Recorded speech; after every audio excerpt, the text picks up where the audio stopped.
с метални накрайници.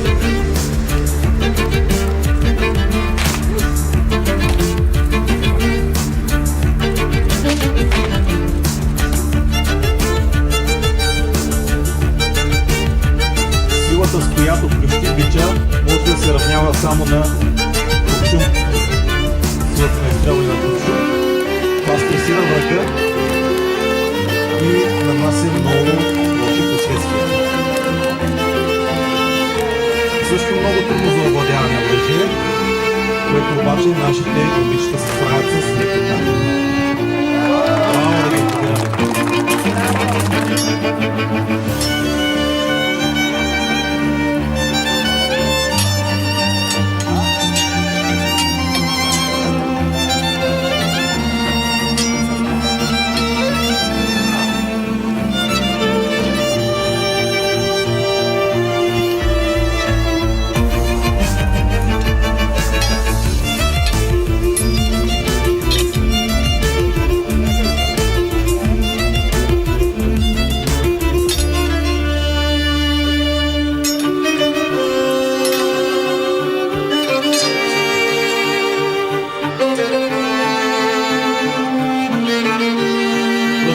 По-далечен достъп до така нареченото плексиво.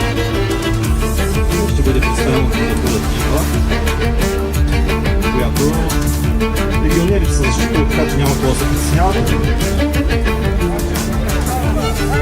Много малко се притесниха. Той и аз бих се притеснил, често казвам. Ето това прави формация. И доста така мъдро решение според мен.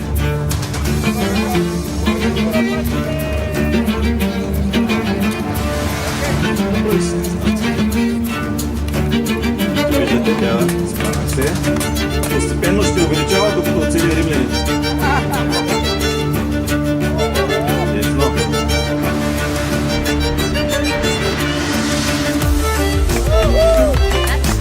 Сега ще ви покажа на различни позиции, като примерно позицията от голяма. Много цяла. Тук нямаме пропуск. Я да видим колко далеч може да отиде. Добре, казаха да. Така че сега ще стреля, обаче вижте се разбира, което е още по-трудно. Браво! Ни оцелили.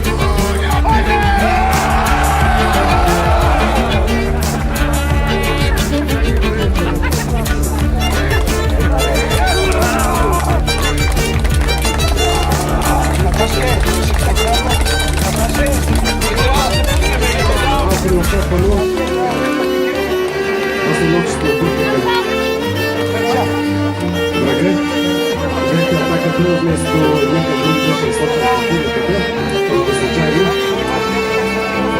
И това е естествено, защото през 3 дена на фестивала зрителите бяха част от голямата атракция, от голямото преживяване на фестивал античното наследство Орел на Дунава УПС-то 2024. Нека да аплодираме отново нашите вдъхновени и пасизирани участници в творческите 120 души от 6 държави: България, Румъния, Испания, Италия, Сърбия, Великобритания. Днес от тук направят това невероятно шоу за вас. Надяваме се то да няма край, да продължим до година. Аплодисменти! А сега в самия край, по една стара традиция, нека всички участници застават на стената на термите.